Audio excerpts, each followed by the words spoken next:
Finca La Azotea. So we have arrived in this location.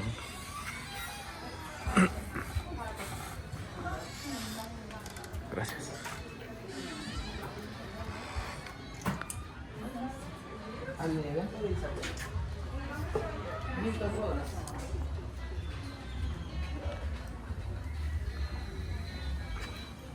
So let's take a look at this directory and map. We've arrived in this Finca La Azotea, where it's a potential spot to chill or reception area. So it looks like they have a few things to check out. They have the museum, a club. So where do you want to check out first? Ronda, la Azotea Carbon restaurante, museo de calte, chocolateria, café de la finca, mini golf. Let's check it out. Stuffs to do. They even have a chocolate place though. I'm excited to see that. It was not that expensive to get in. It's 20 cues 22, that's like $3 per foreigner. for the foreigners. But that's on the weekends. If it's Monday or Tuesday, it's only $1. $1. $1. $1 a few cents. $1.30. Uh-huh. Oh, I see. Wow. I want to check out some of this history. Oh, see. So, coffee history. Ethiopia. Crushed beans were either eaten mixed with fat or dry or roasted leaves were made into Ethiopian something. I just said Ethiopian. I see. So this is a cool spot to come learn about coffee. Production of coffee around the world. Brazil #1. Colombia #3. No, Guatemala is way down. Still a big producer, 4.2. I'm surprised about Brazil though. I've not heard much about Brazilian coffee. Mostly Colombia or Guatemala, Vietnam too, huh? So this is just a diorama. yes. I have a seedling farm. This is the harvesting of the coffee fruit. Cherry, they call it cherry, the coffee cherry. Uh-huh. Wearing their traditional clothes. And then you have the diorama 3. Shipping it out, selling it. And then checking the stats. How much have we sold for the day? Not yet. Not yet. Ah, this is pretty cool, right? That's cute. And then we have the coffee regions in Guatemala. Ah, there should be. Maybe we can go explore these I think regions. this is a sheller. Like they would use this to probably take out the bean. Like put the seeds in there. We do that outside. I don't know. And then try spinning that. I don't think we should touch it. Oh, okay. There's Uh-huh. All right. Oh, wow. Look at the back there. it's a big old It's area. bean. Oh, that's beans. It's dried. all beans not being dried. Yeah. Sun drying the beans. Uh-huh. Bean coffee. This is before they roast it. Ah, it starts there first. Starting off Or cherry. with cherry. The beans, then the ripe ones. Become parchment coffee. I guess with the shells and everything, right? Got a whiff. Does it smell like anything? It smells old. So this is when it has the shell and like the holes and everything. And then I guess they separate it because look, this still has the the shell on it, right? Uh-huh. And then inside is the bean. Green bean. So this is, I guess, parchment because parchment on top. I guess it makes sense. Uh-huh. Parchment coffee with the shell, and then they deshell them and clean it, I guess. Becomes green coffee. Yeah. Pre-roast. Because the beans itself is the same. See, with the parchment, it's the same, just it has the stuff. Then finally, They roast it, and it's ready for consuming. 1 pound of roasted coffee is about 32 cups. oh, So it says. very cool. That many cups For that bag. for that bag. Nice. All right. Ah, I see. So it takes 6.5 pounds of the cherries to make 1 pound of roasted coffee. I see. It goes lighter through the process. During roasting, it loses 25%. Or not 25%, Wait. 20%. It's sweet. Nice. Ta-da. We have a pulping machine. I see. That's what it is. The pulp. It takes off Used the in pulp. places without electricity. So they would bike, literally pedal bike it. Pana, a chill. So Lola. Drying patios. It's a drying patio. Here we go. Cross section of a coffee cherry.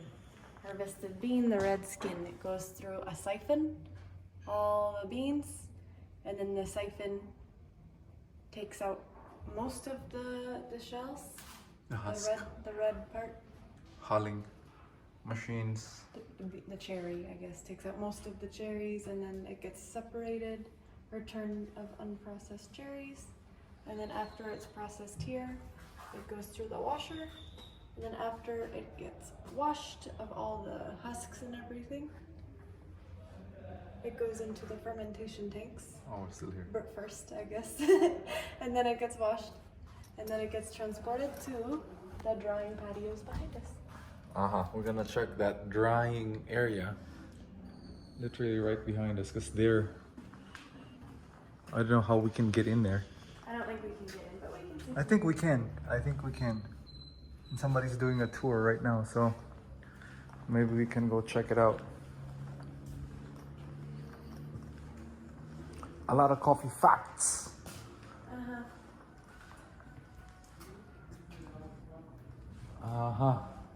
Here we go.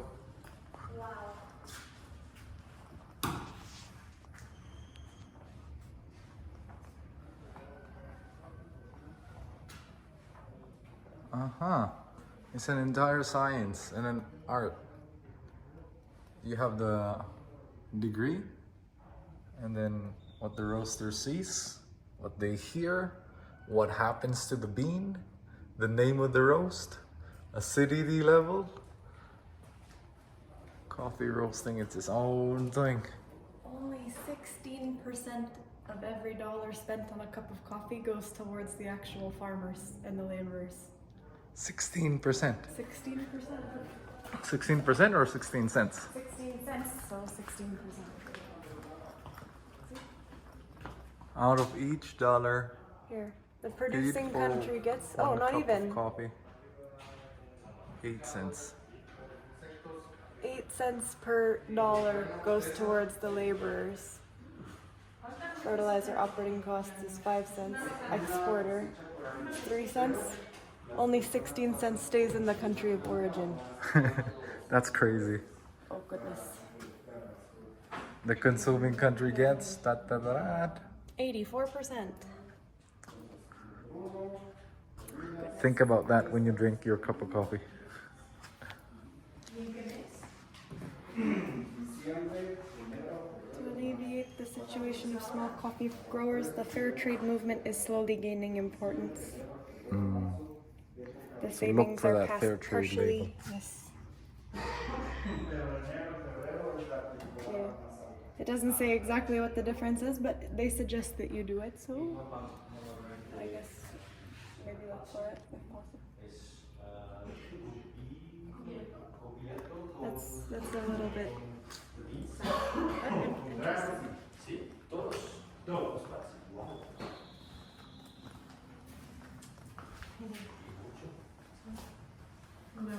The original German roasting machine. Podemos ver tostadoras. Turkish. ¿Sí? Entonces también Vacuum coffee. Wow. café. Have you ever tried making it in a vacuum coffee machine? Claro, tiene como acidez. Looks like poco fuerte, science. With balancing mechanism? pero no tiene sabor. Medio tiene todo. French drip. Medio oscuro no tiene acidez, poco cuerpo, poco aroma, más sabor. Y oscuro no ácido, poco cuerpo, poquito aroma y más sabor. Uh-huh. Más tostado. You can check out. Menos tostado, más suave. Uh-huh. Yeah, we can. So this is where Receiving station 1. they dry the coffee. Uh-huh, and we see some being dried over there. And a lot more over this way. Let's go check it out. Uh-huh. There's an old coffee mill that way too. We can look at it up. So when you're the jefe, you probably climb up this. And count your beans. Yeah, I'm a pretend like I'm a jefe. I'm a coffee jefe. And I see, so this probably used to be a coffee processing plant. It looks like it has all of the necessary infrastructure for the entire thing. And there we have the coffees. Let's go check it out. Let's check out some of these beans. Are we allowed? I think so. I mean, there's different sections too. I wonder if we're allowed to go there. Aha. Punto de reunión. I see. Look at these beans just being dried like this. So part of the flavor of your beans is some herb. No, they get washed, I think. No? It's Or true. no, before they get here. Uh-huh. Well, I think it's like that with any dried fruit though, because I've seen other fruit drying areas and it's basically on the ground like this. Uh-huh. Even salt collection. True. So, I mean, a little bit of dirt never hurt nobody. That's true. So, get some extra vitamins. I see. So we were on that receiving area 1, and then it looks like it continues up here. So that process we saw earlier. That's the coffee mill over there. Uh-huh. Let's try to follow those numbers. This was probably part of it too. Uh-huh. Looks like they would flood it with water. Right? The old coffee mill. Let's check it out. Uh-huh. So this is the siphon tubey. Ah, so it's not pigeons we hear on our roof. It's those things. Uh-huh. We hear them on our roof every morning. It's like my little alarm clock. I thought it was pigeons. Antigua alarm clock. And this is the hulling machine. So first it gets siphoned there, right? Then it goes down into there. Then it goes through the hulling machine there. Uh-huh. And then it continues along the conveyor belt there. And then it goes To the sieve. to the sieve. It gets lifted up here on this belt, dumped here, sieved here. I guess this probably helps also with the shells, I'm assuming. Uh-huh. And then, Fermentation tanks yes, after. Very cool. where it gets fermented, and then move it out into the cooking room. The Just dryer. kidding. No, first it gets washed down here. Uh-huh. The washer. The mucilage. To get whatever stuff comes off of the fermenting process. And then it gets And pulled then it gets into here, which is then sent out there.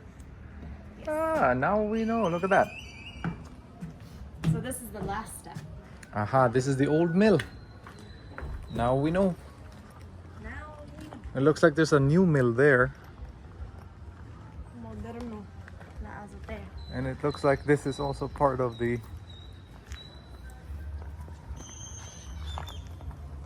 Dry mill. Deli. Okay. Aha.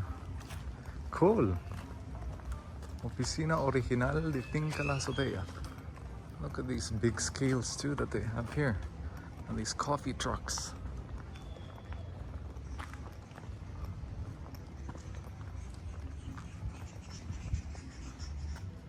Uh-huh. The Cocina? Is it a cafe? Cocina? Possibly. We are in a coffee plantation, so look at these old Land Rovers. These are pretty cool. I mean, the license plate was issued in 2004. That's already 20 years ago. I know. But these are like vintage Land Rovers. Very Look at that. vintage. Definitely That's good cool. for a farm. Uh-huh. That's not All right. Nice. So shall we check out the rest of this place? Sure. Let's see what else is in La Azotea.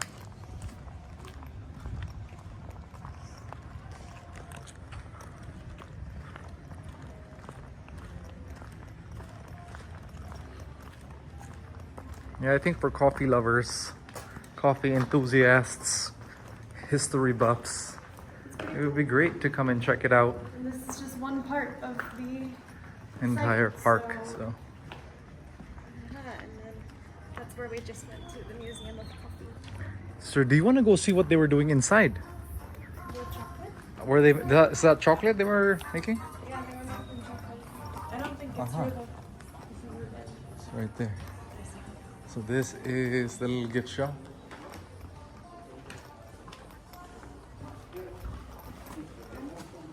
And then I think we can see what they're doing here.